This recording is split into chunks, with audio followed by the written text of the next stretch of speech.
শুধু দর্শক, নিউ ভিউয়ের আজকের পর্বে আপনাদের স্বাগত। আহ, আমাদের মেইন কনসার্ন হচ্ছে ইরান ইসরায়েল যুক্তরাষ্ট্র যুদ্ধ, এবং এই যুদ্ধটা কত দূর গড়াবে বা কোথায় যাবে, এরকম একটা ব্যাপার। অলরেডি আমরা জানি যে বাংলাদেশ সরকার এই যুদ্ধের ব্যাপারে স্টেটমেন্ট দিয়েছিল প্রথমে একটা। পরবর্তীতে সেই স্টেটমেন্টে ইরানের কোনো নাম ছিল না, বা ইরানে যে অ্যাটাকটা হয়েছে, যুক্তরাষ্ট্র এবং ইসরায়েল মিলে যে অ্যাটাকটা করেছে, আহ, প্রথম অ্যাটাক, এইটার ব্যাপারে কোনো নিন্দা ছিল না। বরঞ্চ ইরানের retaliation in the Gulf countries, যেখানে অনেক আমেরিকান বেস ছিল, সেটাকে ধ্বংস করা হয়েছে এবং দুই একটা জায়গায় আঘাত হেনেছে, সেটার এগেনস্টে বাংলাদেশের একটা স্টেটমেন্ট দেখলাম। তো বিএনপি গভর্নমেন্ট এসেই, এটা নিশ্চয়ই আমার ধারণা অন্তর্বর্তী সরকার এই ধরনের স্টেটমেন্ট দিত না, কিন্তু বিএনপি গভর্নমেন্ট এসেই এই ধরনের একটা স্টেটমেন্ট দিল। অ্যাট দ্য সেম টাইম আমরা দেখতে পেলাম, অবশ্য পরবর্তীতে ইরানের যিনি অ্যাম্বাসেডর, তিনি অ্যাপিল করেছেন মুসলিম কান্ট্রি হিসাবে ইরানকে সাপোর্ট করার জন্য মেন্টালি। উনি যুদ্ধের সহায়তা চাননি, উনি শুধু চেয়েছেন মোরাল সাপোর্টটা। তো পরবর্তীতে দেখলাম যে সরকার আর একটা স্টেটমেন্ট দিয়েছে যে খামেনির মৃত্যুর ব্যাপারে শোক।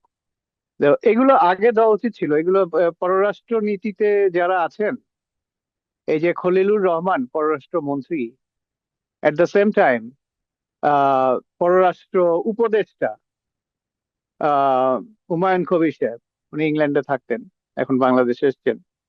তো আহ, এই পররাষ্ট্র, এরা তো খুবই কি বলবো, খুবই জানা লোক। বিশেষ করে খলিলুর রহমানের তো জানার কথা, যদিও উনি আমেরিকান লবিতে কাজ করছেন অনেকদিন ধরে। উনি ইউনাইটেড নেশনস এ ছিলেন, আংটারে ছিলেন প্রবাবলি উনি। এছাড়াও ওয়েস্টার্ন ব্লকের লোক বলে মনে হয়। তো কিন্তু তাই বলে একটা মানে কি বলবো, অন্যায়ের বিরোধিতা করা যাবে না। আজকে তো দেখা যাচ্ছে যে তাহলে এমন অবস্থা হবে যে ইসরায়েল ইরানকে অ্যাটাক করলো, সেটা কোনো ইস্যু না। তো দেখা যাবে যে এরপরে প্যালেস্টাইনে গাজাতে যখন অ্যাটাক করবে, তখনও কোনো ইস্যু হবে না। তো আমাদের দেশের যে মানে ধর্মীয় প্রীতি বা ধর্ম নিয়ে যে এত বাড়াবাড়ি, এইগুলো কিন্তু যখন ইন্টারন্যাশনাল লেভেলে অন্য দেশের ক্ষেত্রে হয়, তখন দেখা যায় না, বোঝা যায় না।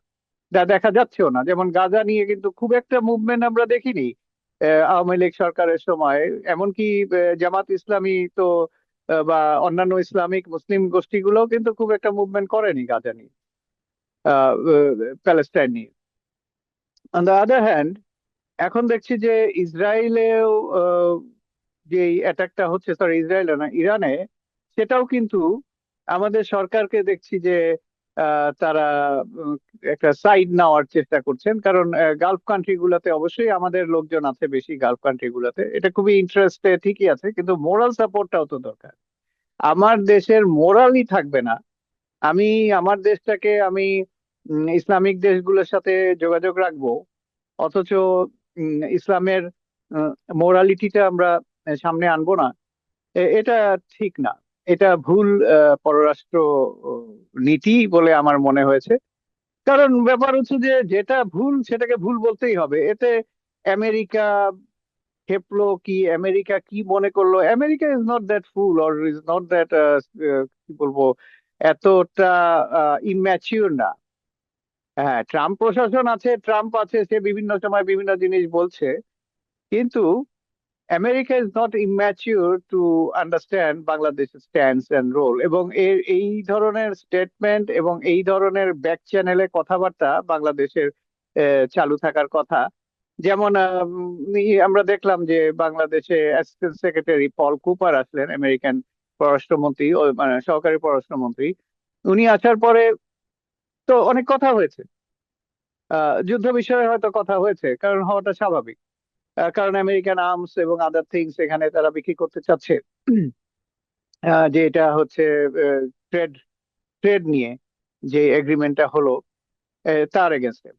তো এই সিমিলার সিচুয়েশন না হলেও আমরা দেখতে পাচ্ছি যে ভারতে আহ ইরানের যুদ্ধটা ভারতের দিকে ধেয়ে আসছে। তার কারণ হচ্ছে, অলরেডি আমরা দেখেছি যে শ্রীলঙ্কার উপকূলে এবং ভারত মহাসাগরের উপকূলে আমরা দেখতে পেরেছি যে ইরানের একটা প্রশিক্ষণরত, ভারতের প্রশিক্ষণ নিচ্ছিল এমন একটা জাহাজ কে আমেরিকার সাবমেরিন টর্পেডো দিয়ে উড়িয়ে দিয়েছে। এখন ব্যাপার হচ্ছে যে আমেরিকাকে সাবমেরিন ইউজ করতে হচ্ছে। What happen to their fifth fleet, যেটা আমরা শুনেছি যে যেটা হরমুজ প্রহরী থেকে সরে গিয়ে, হরমুজ প্রহরী না, অ্যারাবিয়ান কি বলে, গালফ থেকে সরে গিয়ে অ্যারাবিয়ান সিতে এসছে।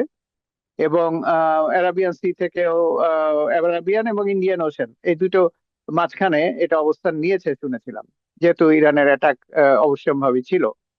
বাট এই শিপ থেকে কিছুই হয়নি, বরঞ্চ সাবমেরিন ইউজ করতে হলো। এবং এই সাবমেরিন ইউজ করবে ইন্ডিয়ান ওশানে, ইন্ডিয়ার এলাকায়। যদি ইন্ডিয়া বলছে এটা ইন্ডিয়ান ওশানের বাইরে, আমাদের কিছু করার নাই, এটা তারা করেছে, এটা অ্যারাবিয়ান সি ইন্ডিয়ান ওশানের মাঝখানে, এখানে কিছু করার নাই। এটা শ্রীলঙ্কার কাছে হয়েছে, আমাদের এখানে কিছু করার নাই, কারণ এটা আমাদের সাথে হয়নি। কিন্তু যেই জাহাজটার উপর অ্যাটাক করেছে সেই জাহাজটা ইন্ডিয়া থেকে প্রশিক্ষণ নিয়ে, আনাম জাহাজ, এটা একটা প্রশিক্ষণ অংশ নেওয়া জাহাজ। সেই জাহাজটা, প্রশিক্ষণ তো না, সরি, এটা একটা কুচকাওয়াজ এক্সারসাইজ, সেখানে যে জাহাজটা ফেরার পথে অ্যাটাক হয়েছে এবং 83-84 জন নাবিক মারা গেছে, কিছু অতলে তলিয়ে গেছে, কিছুকে উদ্ধার করে শ্রীলঙ্কা আহ, নিয়েছে। এই জাহাজ থেকে কিন্তু এসওএস দেওয়া হয়েছিল ইন্ডিয়াকে, অথচ ইন্ডিয়া সেটাকে ইগনোর করে, সেটা নিয়ে কিছুই করেনি। এবং পরবর্তীতে ভারত এই জাহাজ ধ্বংসের ব্যাপারে কোনো স্টেটমেন্ট দেয়নি। এবং বরঞ্চ বলেছে যে এটা আমাদের সীমানার বাইরে। এখন কিছুদিন আগে আমরা দেখলাম যে ইন্ডিয়ান ওশান নিয়ে, মানে এটা সিকিউরিটি নিয়ে একটা সেমিনার হয়ে গেল, যেটা ভারতে হলো। এবং সেখানে আমাদের খলিলুর রহমান সাহেব উপস্থিত ছিলেন। উনি অজিত দেওয়াল, ইন্ডিয়ার যিনি প্রতিরক্ষা আহ, আহ, বিশেষজ্ঞ, বা যেটাকে বলে ন্যাশনাল সিকিউরিটি অ্যানালিস্ট, বা উনি আহ, যেভাবে খলিলুর রহমানের সাথে কথা বললেন, এবং খলিলুর রহমান যখন বললেন তার স্পিচে যে ভারতের সাথে আমরা আছি, কিন্তু প্রত্যেকটা দেশের নিজস্বতা, সার্বভৌমত্ব যাতে ভারত আহ, রক্ষা করে, বা যাতে ভারত মানে এখানে হস্তক্ষেপ না করে। তো এরকম একটা পরিস্থিতিতে ভারত বলছে যে এই ইন্ডিয়ান ওশেন এবং তার চারপাশের সিকিউরিটি তারা নিতে পারছে না, বা এটা তাদের না। তাহলে কাদের? তাহলে আমেরিকান সাবমেরিন উইদাউট ইনফরমেশন ভারতীয় মহাসাগরের কাছে চলে এসছে, সে জানে না, অথচ আমেরিকার সাথে তার চুক্তি আছে ইন্টেলিজেন্স শেয়ারিং। এবং এই ইন্টেলিজেন্স শেয়ারিং এ সে জানে না কিছু। এমনকি সে কোনো পদক্ষেপও নেয় নাই ইরানের এই জাহাজকে বলা যে তোমরা যেও না, তোমরা থেকে যাও। আম, এগুলোও নেয়নি। যদিও আমরা জানি যে ইন্ডিয়ার কাছে শুনছি যে ইরানের আরেকটা জাহাজ, যে যেটা শিপ, যেটা ইন্ডিয়ার বন্দরে এখন রক্ষিত আছে, তারা আর মুভ করছে না এই ঘটনার পরে, আহ, উম, আমেরিকার বোমাবর্ষণ বা টর্পেডো অ্যাটাকের পরে। তো ভারতের যেই মিডিয়া এবং ভারতের যারা বিশেষজ্ঞ, তারা একটু আগেও আমি শুনছিলাম, তারা কিন্তু ক্লিয়ারলি বলে দিচ্ছেন যে ভারত এই যুদ্ধে পক্ষ নিয়েছে, এবং সেটা হচ্ছে মার্কিন যুক্তরাষ্ট্র অ্যাজ ওয়েল অ্যাজ ইসরায়েল। তার কারণ হচ্ছে জাস্ট ইসরায়েলে ভারতের প্রধানমন্ত্রীর যেই সফর, তার পরপরই এই অ্যাটাকটা হয়। এবং ভারত জানতো, জানতো না তা না। এবং ভারতে যেহেতু চা বাহার থেকে ভারত তাদের সবকিছু গুটিয়ে নিয়েছে, এবং ওখানে অ্যাটাক হবে বলেছে আমেরিকা, তো তারা জানতো, এই ইরানও সবাই, সারা পৃথিবীর মানুষই জানতো। তাই বলে এই যে শ্রীলঙ্কার জাহাজটা যাবে, এটার কি একটা, সরি, শ্রীলঙ্কা নাম, ইরানের জাহাজটা যে অ্যাটাক হলো, এইটার তো একটা প্রিকশন নেওয়া উচিত ছিল। এটা নিল না ভারত। তাহলে কি দাঁড়ালো? এবং তারপরে যে একটা মানে দায়সারা গোছের ঘটনা ঘটেছে, যেমন ভারত যেই শোক বইয়ে, ইরানের অ্যাম্বাসিতে যেই শোক বইয়ে সাইন করেছে, সেটা তাদের পররাষ্ট্র সচিব করেছে, নট এনি মিনিস্টার। যেটা নাকি অন্য ক্ষেত্রে দেখা যায় যে মিনিস্টাররা গিয়ে সাইন করেন। শোক বইতে বা বিভিন্ন ভাবে, বাংলাদেশের ক্ষেত্রেও হয়েছে, বাংলাদেশে খালেদা জিয়ার প্রয়াণের সময়। তো ভারতের এই স্ট্যান্ড গুলো বা এই অ্যাকশন গুলো রিগার্ডিং ইরান, ইসরায়েল, মার্কিন যুক্তরাষ্ট্র যুদ্ধ, এতে আহ, ভারতের লোকজনই বলছে যে ভারত আসলে যুদ্ধে জড়িয়েছে এবং পক্ষ নিয়ে ফেলেছে। এখন এই ইরানের জাহাজটা ধ্বংসের পিছনেও ভারতের কাজ আছে বলে মনে করছে। তার কারণ ইন্টেলিজেন্স অবশ্যই শেয়ারিং হয়েছে, এবং ভারতের প্রধানমন্ত্রী নরেন্দ্র মোদী, নেতানিয়াহু ইসরায়েলের প্রধানমন্ত্রীর সাথে বৈঠকও করে এসেছেন। তো এবং ইন্টেলিজেন্স শেয়ারিং চলছে সর্বক্ষেত্রে। এবং ভারতও দেখা যাচ্ছে যে ভারতের অনেকেই মোসাদের এজেন্ট হিসেবে বিভিন্ন জায়গায় কাজ করছে, বিশেষ করে ইসলামিক কান্ট্রি গুলোতে। দুই একজনকে ধরাও হয়েছে, তাদের ভিতরে একজন ভারতীয় হয়েছে, দেখা গেছে যে তারা বোম বানাচ্ছিল সৌদি আরবে। এগুলো সমস্ত নিউজ বিভিন্ন জায়গা থেকে আসছে। But at the same time ভারতের যুদ্ধে জড়িয়ে যাওয়ার কি বলে সম্ভাবনা খুবই প্রচুর এই ইরানের এই এই এই শিপটা ধ্বংসের পরে। এবং আরেকটা ব্যাপার হয়েছে যে আমেরিকার সাথে আকসা যে চুক্তিটা আছে ভারতের, যেটা বাংলাদেশ বা পাকিস্তান কারোর সাথে নাই, জিসোমিয়া একটা চুক্তি, যার ফলে ইন্টেলিজেন্স শেয়ার করা দরকার, সেটা যদি আমেরিকা না করে থাকে, সম্ভবত করেছে, করেনি তা না, সম্ভবত করেছে, ভারত এটাকে চেপে গেছে। কারণ এই এই এই ইন্টেলিজেন্স শেয়ারিং ছাড়া ভারত এত বড় আহ, একটা দেশ এবং এত শক্তিশালী দেশ, তারা তো যদি না থাকতো তারা তো অবশ্যই এটাকে প্রটেস্ট করতো, কিন্তু তারা করেনি। দ্বিতীয় জিনিস হচ্ছে যে আকসা, যেটা সেখানে আকসাতে যেই কাজটা হয় সেটা হচ্ছে যে রিফুয়েলিং, ফুয়েলিং পোর্ট ইউজ করতে পারবে। সেটা সামরিক সামরিক কি বলে জাহাজ, যুদ্ধ জাহাজই পোর্ট ইউজ করতে পারবে। এটা not that normal Naval thing, মানে প্যাসেঞ্জার কিছু বা কার্গো কিছু, সেটা না, একদম সামরিক ভাবেই।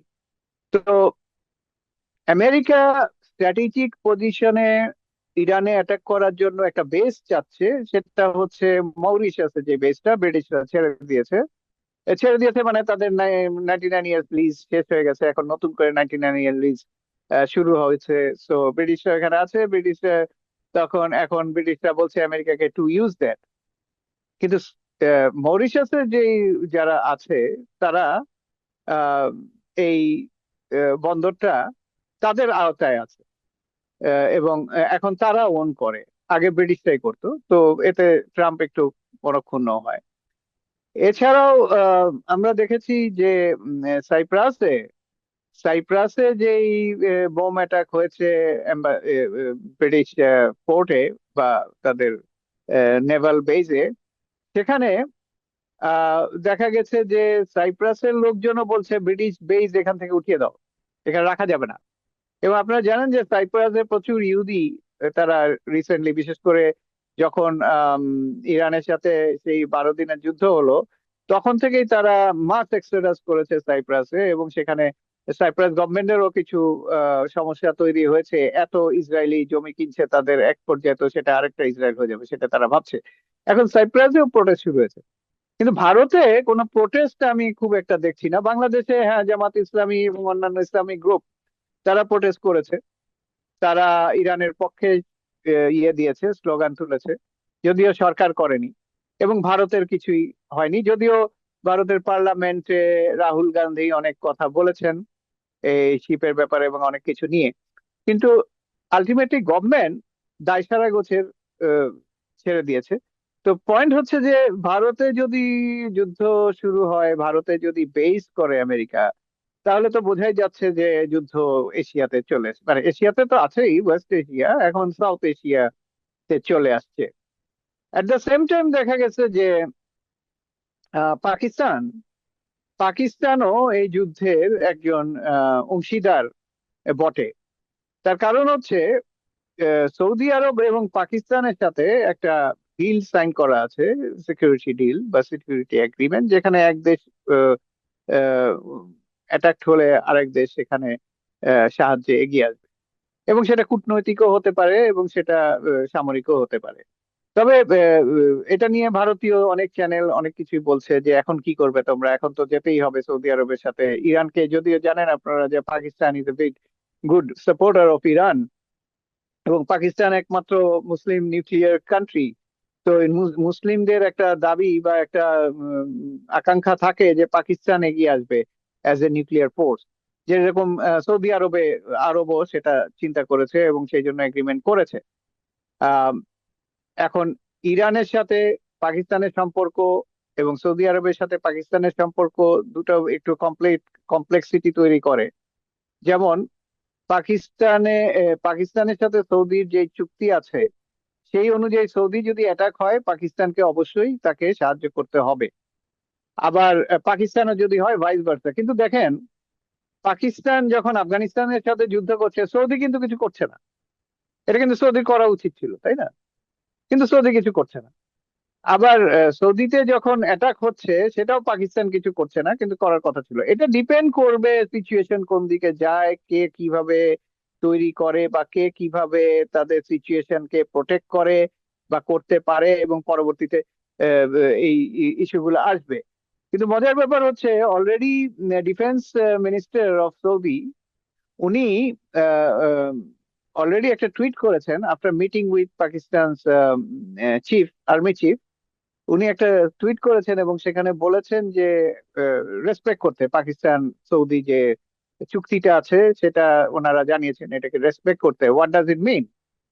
ইট মিনস যে সৌদি এখন চাচ্ছে পাকিস্তানকে যে তাদের যে যৌথ আহ, সামরিক চুক্তিটা আছে সেটা যাতে পাকিস্তান মানে। এইবার যদি ইরান অ্যাটাক বাড়ায় বা সৌদিকে অ্যাটাক করে, তো এর আগেও ব্যাক চ্যানেলে তো ইরানকে পাকিস্তান বলেছিল যে যাই করো না করো সৌদিতে হাত দিও না, কারণ এখানে তো আমাদের রিলেশন আছে। পাকিস্তানকে সোলজাররা কিন্তু এখনো সৌদিতে আছে, সিকিউরিটি প্রোভাইড করছে। এই এই চ্যানেলটা বা এই চুক্তি লিখিতভাবে হলেও এর কাজ কারবার অনেকদিন ধরে চলছে। তো অনেকে অনেক ভুল ব্যাখ্যা দিবেন, but the point is that এই চুক্তিগুলা এক্সট্রিম পর্যায়ে হয় এবং এই চুক্তিগুলা অ্যাকশনে যাওয়ার পেছনে অনেক ধরনের জটিলতা কার্যক্রম আছে। নট দ্যাট যে করলেই হয়ে গেল, বললেই হয়ে যায়, তা না। এবং এটা অনেক কঠিন একটা ব্যাপার। আর্মস অ্যামুনেশন সব মুভ করা, বিভিন্ন দেশ থেকে পারমিশন নেওয়া, এয়ার ফ্লাইট, অনেক একটা ঝামেলার ব্যাপার দুই দেশের ভিতরে। স্টিল চলছে, যেমন চীন এবং রাশিয়া ইরানকে সাপোর্ট করে যাচ্ছে বিভিন্ন অ্যামুনেশন দিয়ে। এবং যে মিসাইল গুলা ইরান মারছে সেগুলো তো বোঝাই যাচ্ছে যে চাইনিজ এবং Russian technology, hypersonic. It just change win A second. It just make thousands of, hundreds of cluster bombs in a second. কারণ ইরান ইয়ে করেছে, অ্যাকিউজ করেছে যুক্তরাষ্ট্র এবং ইসরায়েলকে যে তারা কিন্তু কার্পেট বোম মারছে ইরানে। কার্পেট বোম মানে একদম ধ্বংস করে দেওয়া, কার্পেটিং এর মতো করে দেওয়া, এ জাতীয় বোম মারছে ইরান তেহরান শহরে। তো it is a critical situation. এবং পাকিস্তান যদি যুদ্ধে জড়ায় ইরানকে, অবশ্য ইরানের প্রেসিডেন্ট মাফও চেয়েছেন উনি রিসেন্টলি স্টেটমেন্টে, ওপেনলি বলেছেন যে গালফ কান্ট্রিতে যেই ক্ষয়ক্ষতি হয়েছে, যে অ্যাটাক করেছে ইরান, সেটার ব্যাপারে আমরা ক্ষমা চাচ্ছি। এবং বলেছে যে তাদের আম, সবচেয়ে সুপ্রিম যেই বডি তারা ডিসাইড করেছে যে না, এখন আর গালফ কান্ট্রিতে কোনো রকম অ্যাটাক হবে না। তবে যদি সেখান থেকে আমেরিকান কোনো অ্যাটাক হয় তাহলে তো সেটার প্রত্যুত্তর দেওয়া হবে। But at the same time ইরানিয়ানদের যে অ্যানালাইসিস, সেখানে তারা বলছে যে অলরেডি আমেরিকান বেস গুলো গালফ কান্ট্রিতে ধ্বংস করে দেওয়া হয়েছে, ওদের আর কার্যকারিতা নাই, আমেরিকান সোলজাররা পালিয়ে গেছে। এমনকি আজকে একটা খবরে দেখলাম জার্মান সোলজার যারা ছিল বিভিন্ন জায়গায়, ইরাকে, জর্ডানে, আরো যে সমস্ত জায়গায় জার্মান, কুয়েতে জার্মান সোলজাররা ছিল, তারাও মোটামুটি সরে গেছে। They are not there. American soldier নাই, জার্মান সোলজাররা সরে গেছে। ইরানের একটা ড্রোনে না, ইরানের একটা মিসাইলে, যেটা হচ্ছে তারা বলে হচ্ছে হাইপারসনিক অথবা মডার্ন মিসাইল, সেটা যে থার্ড থার্ড যেই ক্ষেপণাস্ত্র প্রোটেকশন যেই আমেরিকান প্রযুক্তি রয়েছে, সেটা যে চোখ বা আই অফ দ্য থার্ড, যেটা দিয়ে সে সমস্ত এলাকা দেখতে পারে বা ডিটেক্ট করতে পারে, সেটা ধ্বংস করে দিয়েছে। তো এখন খুব মিজারেবল এবং ভালনারেবল সিচুয়েশনে আছে হচ্ছে গালফ কান্ট্রি গুলা, এবং at the same time Israel. Because আমেরিকার ব্রান্ড হচ্ছে America is losing their power. Power means fire power. Ammunition কমে যাচ্ছে। এই জন্য আমরা শুনেছি আমেরিকা সাউথ আফ্রিকা থেকেও ফায়ার পাওয়ার কিনছে বা মিসাইল অর্ডার দিয়েছে। এখন সাউথ আফ্রিকা ভাবছে যে আমেরিকা যদি মিসাইল অর্ডার দেয় তাহলে আমেরিকা আমাদের কি হবে, আমাদের মিসাইলের কি হবে? এটা তো আমেরিকা নিয়ে যাচ্ছে, which means America is giving priority to Israel and not South Africa. Similarly, আহ ইয়েতে গালফ কান্ট্রি গুলো ভাবছে যে এত বিলিয়ন ট্রিলিয়ন ডলার খরচ করছি, দিচ্ছি আমেরিকাকে, কিন্তু where is our security?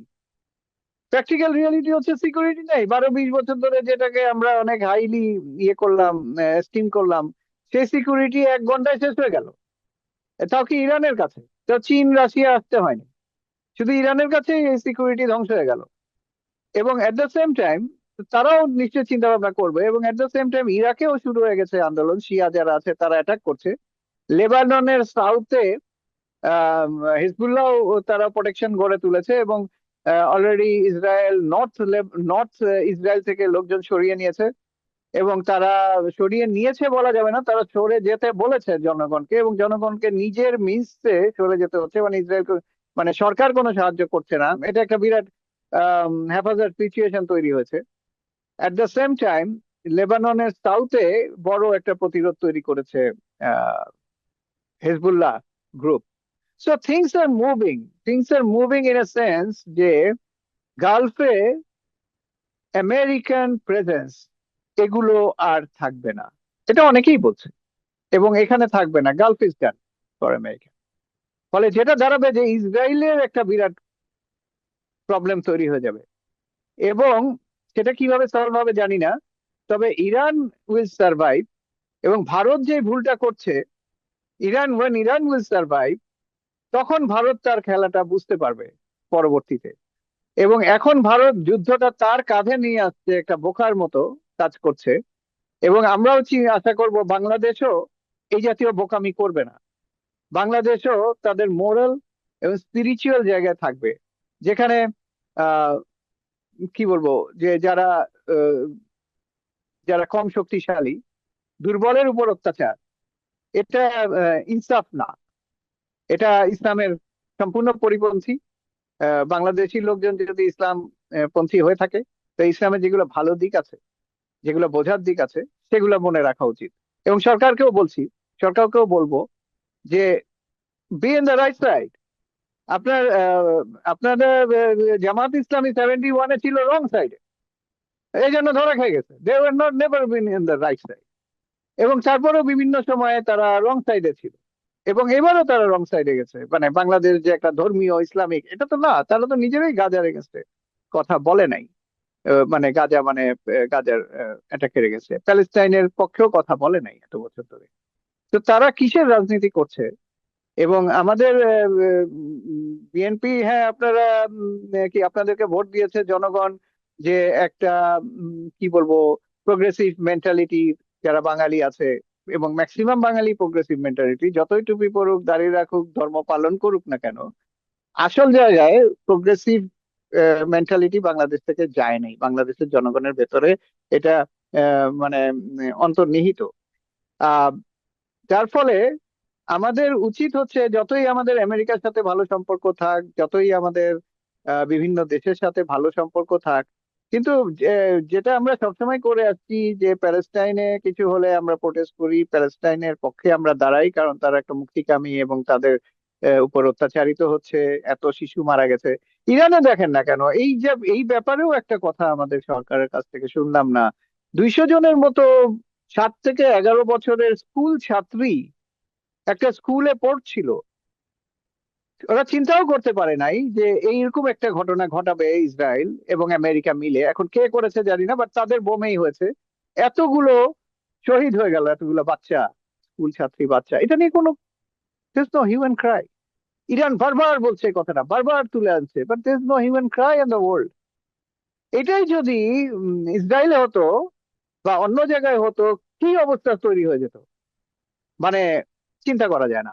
Anyway, আমাদের সবার শুভ বুদ্ধি উদয় হোক। এবং আমরা যেটা দেখতে পাচ্ছি, যেটা বুঝতে পারছি, যে ভারত ভুল দিকে আছে, পাকিস্তান চেষ্টা করছে ব্যালেন্স করার জন্য সৌদি আরবের, এবং এই যে মাপটা ছিল ইরানের প্রেসিডেন্ট, সেটা অ্যাকচুয়ালি পাকিস্তানের কারণেই পাকিস্তান তাদের বুঝিয়েছে যে সৌদি আরবে এই জিনিসটা হচ্ছে না, বিকজ এটা করা যাবে না, বিকজ আমরা তাদের সাথে চুক্তিবদ্ধ আছি। তোমরা যদি এটা করো তাহলে আমাদেরকে তাদের পক্ষ নিতে হবে। So get rid of it.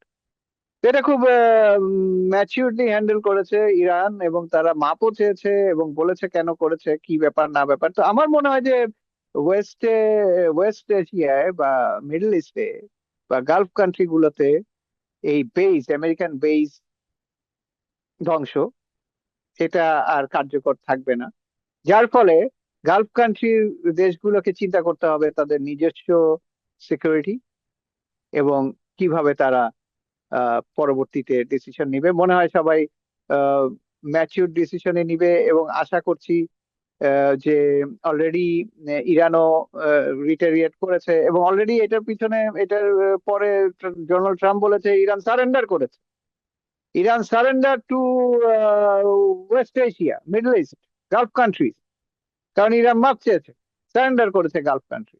So they have achieve their goal, মানে আমেরিকা বলতে চাচ্ছে যে we have achieved our goal, এরকম একটা ব্যাপার। যদি এইভাবেও একজন আরেকজনের মান বাঁচিয়েও যদি জনগণের সবকিছু থেকে জনগণকে বাঁচায় এই সমস্ত অ্যাট্রোসিটি থেকে, তবুও বলবো যে এই মান বাঁচানো খেলাও ভালো। এই বলে আমি আজকে আমার বক্তব্য শেষ করছি।